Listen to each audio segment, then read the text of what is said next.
Okay, I'm a geologist in amongst an audience of archaeologists and indeed others.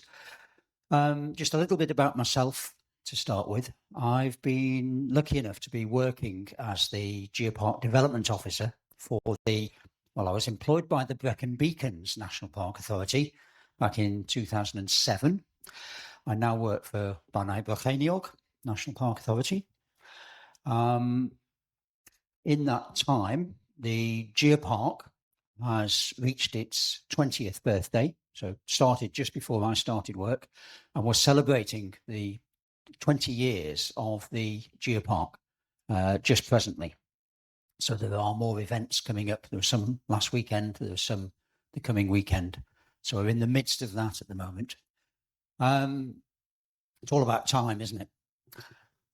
I thought I would choose for my topic to talk to you this afternoon a little bit of a crossover area between the two disciplines, geology and archaeology. A lot of acronyms in our businesses, aren't there?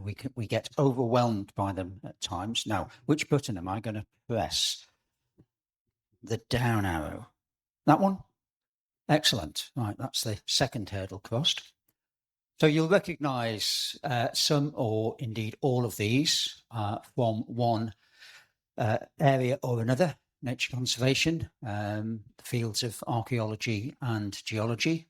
There are many, many more: HER, HEAP, HEAP, etc., etc. So let's just unpack one of them, the one in the middle of this slide here. Regionally important geodiversity site. Just a quick show of hands. Who's familiar with the term? Who's come across the term before? Okay, just perhaps under half, third to a half of the audience. I'm hoping that you're going to go away being able to put your hand up at the end to a similar question that's asked next time. And if the subject comes up in a pub quiz, you're going to score highly. Anyway, we shall see. Rigs. So when I was a geology student in Leeds back in the early 1980s, I wondered what my future would hold. I might end up working on one of the rigs in the North Sea. Well, that didn't happen. I might have been a little bit, my bank balance might have been a little bit healthier now had I done that. But there was a downturn in the North Sea. I actually went into practical countryside conservation. So I learned my dry stone walling skills, my hedge laying skills, footpath repair, all manner of things like that. And for many years, I did not put my geology degree, my earth sciences degree, to professional use. I led guided walks, etc., on that topic. But when I started work for the National Park Authority, I was able to say that I've got a geo in my job title for the first time. And the great bit about this particular geo is, as a geopark officer, I'm mostly talking about it rather than doing actual proper geology. So to get paid for, talking about your favourite subject is not bad. However, I am now working with rigs, different sort of rigs. So regionally important geodiversity sites, yes, that's the way that the acronym is unpacked within Wales. But they started out as, as regionally important geological sites. Now, earth scientists immediately will think, oh, hang about, there's more to the earth sciences than just geology. There's geomorphology for a start, the shape of the landscape.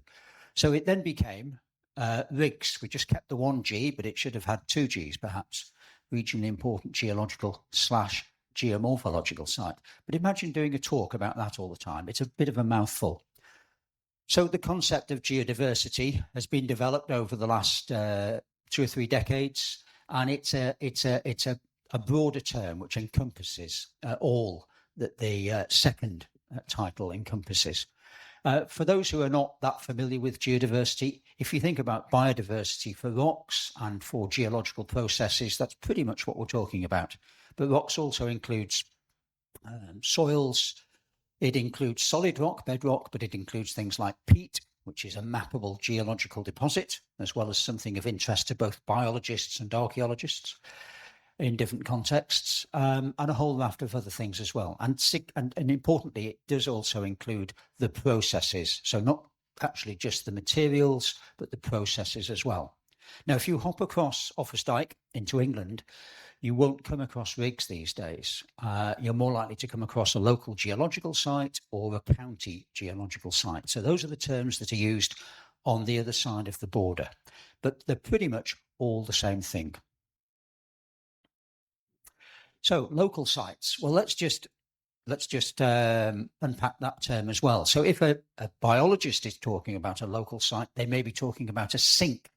So we've got another acronym here, a site of importance for nature conservation. We might also call them local wildlife sites. So both SINCs and RIGs are local sites. They are not statutory. So they're not underpinned by the same legislation or similar legislation to sites of special scientific interest, for example. But nevertheless, they are something that we look to take account of when we're looking at development proposals within the countryside. Now, if we look at rigs, and I'll show you some maps of the distribution of rigs in this area and across Wales as a whole, how do they fit with those statutory sites? Well, I'd argue that they complement those statutory sites. They will often overlap with those sites. Now, you can see, for example, if an SSSI is designated on biological grounds, then that same piece of country may well hold geological interest, which is not encompassed within the citation for the SSSI. So in those cases, you may also have a RIGS that's designated across the same or a similar piece of country. And there are examples within this area as elsewhere. Carrick-Kennen is one example we might take, where we've got interest both in terms of its history and its archaeology, its biology, and its geology, and all of them relate to one another in different ways. The biologists will be quite interested in the woodland. Half of the woodland is oak dominated, half of it is ash dominated. There's a geological explanation for that. There's a fault line going through the middle which separates the old red sandstone from the Carboniferous limestone, giving rise to those two different woodlands dominated by different tree species. And when we come to look at the RIGS designation for the site, we're looking at the relationship of the limestone to the old red sandstone. And when I talk about a fault, in this particular instance, we're looking at thrust faulting rather than normal faulting, which is a result of the Earth's crust locally being under tension. Here it was under compression, and the two sides were riding over one another. So it's part of a much bigger geological structure that extends from Pembrokeshire up towards the English border in the Shropshire area. But we're also looking at the limestone outlier, which we have here, having been of significance in history, not least the site of what's been described as Wales's most romantic ruin. I don't think that's how it's described in the archaeological literature, is it? So much as the tourism brochures. But nevertheless, it's a significant site for many people. And in terms of the categories into which this particular RIGS is placed, it comes into the scientific, educational, aesthetic, and historical categories. I'll say a little bit more about those in a minute. So that's just one example of, and there's around about 80 or so RIGS within the national park as a whole. Okay, so I've just mentioned that each RIGS gets assigned to one of these four categories. But also, we'll be looking at an earth science interest for each of the RIGS. Now, these are just a number of the terms that are used to describe the interest of one RIGS or another. So geomorphology, the landforms, typically they might be glacial within this area, or they might arise from mass movement, landslips and so forth. We might be looking at an historical element. Now, that history might be cultural history, it might be scientific history. There are certain sites that have been valuable to the development of the science of, development of earth science, to geology or geomorphology, hydrology, etc. Industry, huge overlap. I've developed a significant interest in industrial archaeology, being a geologist who operates within the Brecon Beacons National Park, which has led not least to my involvement with the Tramroads project in a tangential way. Karst, fantastic area of limestone that we've got coming through. Some internationally significant examples some of which are captured within national nature reserves, some within SSSIs, some within rigs. And of course, our industrial interaction with the karst areas has led to, not least during the industrial period, a number of sites which are designated as scheduled monuments. And we've heard about some of those. We might be looking at a landscape scale interest. So that's really more of an aesthetic interest. It's how the geology contributes to a classic landscape. And again, we might think of the scarp, the major escarpments within this national park. Quaternary, last 2.5 million years, it wraps various of these things into that title. Sedimentology, how the rocks are actually laid down. We've already heard about stratigraphy from the last couple of speakers. Well, stratigraphy is an important part of understanding the geology of an area. So stratigraphy, sedimentology, the way that the rocks relate to one another and what their history is. Structure, faults, geological folds. Paleontology, we're talking about fossils. There are other categories as well in terms of the earth science interest. Okay, just coming back to those first categories. So I mentioned about scientific sites. A really good example would actually be north of the English border. There's a place called Siccar Point. It's possibly arguably the most important geological site in the world, because it's where the concept of deep time was first realized by scientists who were part of the Scottish Enlightenment in the early part of the 19th century. But there are other sites within Wales, within England, and so forth, which also have, they've played a part in the development of the earth sciences, new realizations as to what the site means and how it was formed and so forth. And they provide examples for understanding the wider world. Educational sites are pretty much what they say on the tin. Is this a place where you can introduce a wider audience, not just school children, not just university students, but a wider audience to understanding the principles of geology? Historical sites, well, I've already covered. And of course, you know, we're dealing with them all the time. I was out yesterday. I was lucky enough to be out yesterday with Edith Evans, formerly from GGAT, now HENEB, of course. I think Edith is retiring in 9 or 10 days' time. So that would have been her last.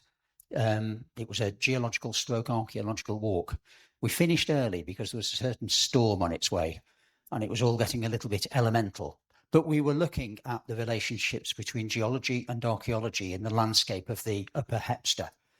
And as we've done so often before over the last 15 or 16 years that Edith and I and others have been putting these walks together, we'd come across to a particular site and Edith would look at me and I'd look at her and she'd say, "Is this one of yours or is it one of yours?" Sometimes you don't know. Sometimes it's a hybrid. So nature has bequeathed a set of rocks that our forebears have then done something creative with. So interesting little bit of head scratching on occasion to work out what the story is. And of course, we all have to admit that on many occasions, we simply don't know, do we? Paul, where are you? Yes. We don't know, do we, sometimes as to what the dates of these things are. When did this landslip take place? They're not very easy to date, but it will be really interesting to know. Just a brief anecdote. I was out on a field trip with a chap called Steve Howe, who some of you may know, used to be at the National Museum down on the coast near Porthcawl. And he'd been telling us all about these really interesting things. And I spotted another really interesting thing. So I took a photograph of it, caught up with Steve, and I said, "What was that, Steve?" And he said, "Oh, it's a WOB." And I thought, do I admit that I don't know what a WOB is? Another acronym, or WOB. And I said, "Well, what is a WOB? Remind me, Steve." No idea what it is. So I just walked on by. So there's a lot of walk on bys in geology as elsewhere. Aesthetic sites, yeah, it's coming back to landscape and scenery. So we've got plenty of that in an area that's been designated a national park. So you can imagine that some of the rigs that are designated will actually fit that category as well. But most rigs will tick multiple boxes. Okay, so rigs in the planning system. So TAN 5, some people can probably speak with more authority on this than others here. Gareth. Yes. So Welsh Government puts out guidance on how various parts of the of planning law should be interpreted. And it talks about locally designated sites, so local wildlife sites, local geological sites, or RIGs in our particular case. And if a development proposal comes forward, which is going to affect a RIGs, then there are certain procedures. So I will often be contacted with my colleagues in the planning section at the National Park, but they will also have contacted the local RIGs group, and I'll say more about the RIGs group shortly. But essentially, it's recognising that this particular bit of landscape is has been recognised itself for its geological significance. So the plans that are being put forward, now that might be, I don't know, construction of a new road, it might be alterations to a house, a whole manner of things come through the planning system, of course. So we're really looking to take account of the existence of the RIGs and see what we can do to safeguard it. And it goes, section 5.5.3 goes on to suggest various ways in which that can be done with minimal reduction in the conservation value of that site. So the RIGs group, I mentioned the RIGs group. So ideally, every area has a RIGs group. Within Wales, we're in the South East Wales RIGs group area. So as the map over there shows, pretty much everything from the coast north to Bilth, across to the English border, and then drawing a line down to sort of Llanelli or Pembury area. That's South East Wales. And this particular RIGs group, so RIGs, however you like to pronounce it, attends to matters there. It doesn't just attend to planning matters, it also goes out and does some physical work to conserve some of the RIGs. And that might be removal of vegetation, for example, or putting together interpretive material for the public. Now, a lot of RIGs, it goes without saying, will be purely on private land within the national park, just by virtue of the way that the land is set out and the Crow Act 2000, a lot of it will be on land that's publicly accessible. So that's probably where we'd probably provide most focus in terms of interpretation, education and outreach. So the RIGs group meets several times a year. There are other RIGs groups within other parts of Wales. So New RIGs is North East Wales RIGs group. There is another one for Mid Wales, but there are sections of the country that are not really served by functioning RIGs groups. And the same is the case in England. Some areas are better served if there's an active local geological community, then they're probably going to be more active in this particular sphere. But sadly, coverage is not universal. Oh, wrong button. Okay, distribution of RIGs. So where are we going to find them? Well, this is the map from Data Map Wales. So all of the little purple blobs here are identified RIGs. Now you'll notice there's actually a particular concentration within this national park and within South East Wales. One of the reasons for that is that a concerted effort was made around about, what would it be now, 15 years ago or more, to look at all the potential sites. And I think over 3,000 were considered. I put forward some myself as part of a larger team, headed up by the British Geological Survey, but working with others as well. They were whittled down eventually to a number in the low hundreds.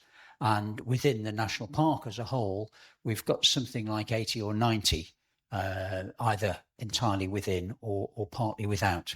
You'll recognise some of the shapes on the map because they relate to other designations as well. But there are probably more that could be designated in places. So it's just a case, there's a little bit of bias in the system. There's a lot more interesting geology in other parts of Wales that could be scrutinised more fully, and I'm sure we'd get some more RIGs out of that.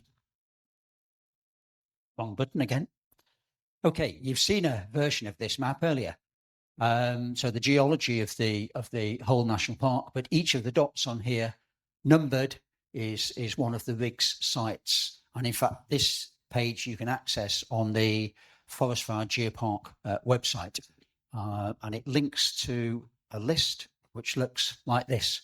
So each of them, the name is given, grid reference for the center point of it, and then we're looking at the categories and the earth science interest, and then which authority does it lie in. So are you going to get a consultation coming from POIS or wherever it might be? Of course, the planning authority within the national park is ourselves, but elsewhere it'll be regular unitary authorities. So that information is available there. If you want to go into it in more depth, if you go to the local Environmental Record Centre, they maintain a list for Wales of all of the rigs, and it amounts to about 800 presently. Now that number changes; it's growing slowly, bit by bit. But each of these can be interrogated.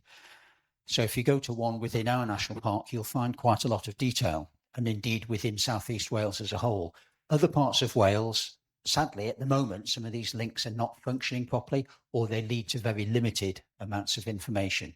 So it's an area where further work is required. Let's just have a look at one or two specific examples. So we're over now at the top end of the Vale of Neath. So this purple blob here is actually the RIGS site, as shown on the Datamap Wales website, for Dinas silica mines. So again, it's an area that's of interest to a lot of different disciplines. The botanists are interested. It's actually separately designated as an SSSI and an SAC, a special area of conservation, mainly for its lower plants, so bryophytes, lichens, liverworts, etc., etc. It's designated for its archaeological interest, of course. So you've got Craigadinas, the Iron Age promontory fort, but that's cheek by jowl with sites from the industrial period. I mean, it was in this area that William Weston Young and others first developed the fire brick, the technology to manufacture fire bricks. He patented it in 1822, and the Dinas silica mines were opened up. So that's a scheduled monument. There are two scheduled monuments adjacent to one another, one from the first Iron Age, one from the second Iron Age. But they are surrounded, they're within a RIGS, which recognises both that historic interest, but also the other interest that relates to the area. So we're talking about the stratigraphy, the layers of rock which form the area, which is the Toch sandstone, the various layers of the Carboniferous limestone, the way that they have been faulted and folded. So the Vale of Neath as a whole, Cumnedd, is eroded out by ice and water along the Neath disturbance. Craigadinas itself, and indeed Bowring Mine, are folded. And again, this dates back to what we call the Variscan orogeny, a mountain building period 300 million years ago. We've got karstic interest because we've got limestone, so we've got caves. So there's a huge amount going on here. So the significant amount of interest. There's a lot of sporting interest as well, from cavers, from gorge walkers, etc. So the pressures on this particular piece of landscape are very considerable. So it's no surprise that we've got just about every designation under the sun. We've got a national park, we've got a geopark, we've got a dark sky reserve, we've got an SAC, we've got an SSSI, we've got two scheduled monuments, and we've got a RIGS. There are probably other things. There will be some sinks as well, I'm quite sure about it. And the detail for the RIGS, again, you can pick this up online from the locations that I've mentioned. So there's quite an amount of material in there, usually quite a pretty thorough description of the geological makeup of that site. Now that can be of interest to people in disciplines other than geology. I'm always conscious that archaeologists could do with knowing quite often a little bit more about geology, and geologists could do with knowing a little bit more about archaeology. And we'd all be better if we were informed a little bit more about ecology. So the more that we talk to one another, we end up learning a little bit more about our own discipline as well as that of others. So I'd certainly recommend, if you've got an archaeological interest in one of these sites, just see if there's some geological information out there as well that relates to it, be it a rig site or otherwise. Another example here, not all that far from here, just down the river. And we're looking at, in rigs terms, we're looking at an old glacial spillway from Llangors Lake to the north.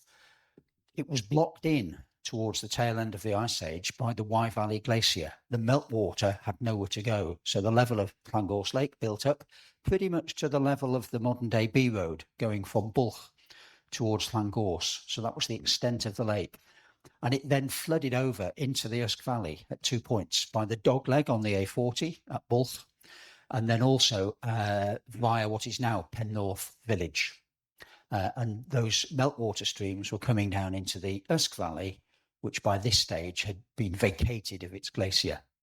So the meltwater stream, the meltwater channel here is actually designated as a rigs, and indeed down at Buckland Hall, which of course is significant historically, not just in terms of the buildings, and there's a few listed buildings there, but also in terms of the parkland. And there's a detailed account of the parkland on the registered historic park and garden entry maintained by CADU. But many of the features of that historic park are related to the deglaciation of the Usk Valley. So we're looking at a recessional moraine. So again, there's quite a significant interaction between the different disciplines at a site like this. And it's actually quite interesting to see how often recessional or terminal moraines of glaciers coincide with parkland landscapes. Because if your name is Capability Brown or one of the other great landscape designers, and you're looking at some of these landscapes which are full of both mounds and hollows, some of them flooded, which is very typical of a moraine, kettle holes, all sorts. That's a fantastic landscape to develop as a parkland landscape. Neville Hall is another example, just outside of Abergavenny, and it stretches across underneath Llanfoist on the other side. So that's a recessional moraine. And again, you've got rigs interest down there. You've got SAC and SSSI interest in terms of the modern river. And of course, you've got historic interest in some of the older buildings. So often cropping up together. Interesting example, that one. We've also got bats as well, of course. So the ecologists are interested in the bats in various of the buildings at Buckland Hall. Another example, Roy will recognise this one. So and indeed Karina, we're talking about the Brynor tram road going right through the middle of this particular rig site. Photograph of it here, showing one of the steeper sections. Various bits of this don't look quite the same as they did, say, 20 years ago, 18 years ago, when I first started taking an interest in the area, taking photographs. Bits of them have slid down the hill since. So the tram road traverses the entire length of the rigs. The rigs itself is actually designated, well, what does it say here? Categories: stratigraphy, sedimentology, paleontology. So there are fossils in there. The stratigraphy is significant because it's the type area for what we used to call the plateau beds formation. So these are the hard sandstones that form the summit of Pen y Fan, Corndy, etc., etc. In fact, we now call them the Pen y Fan Formation, so that the nomenclature has moved on. So it's a key area for understanding rocks from a wider area. This is the place that we resort back to compare notes when we're looking at some of these rocks. So again, interesting coincidence between the two sites. And it's quite likely that when the Brynor tram road was actually cut through here, new exposures were made, or it's more than likely, we know it happened, new exposures were made that geologists were then able to interrogate, if you like. So, and that's often the case, new road building, tunneling, excavation as a whole is going to reveal new sections through rocks, which are always going to inform and educate us.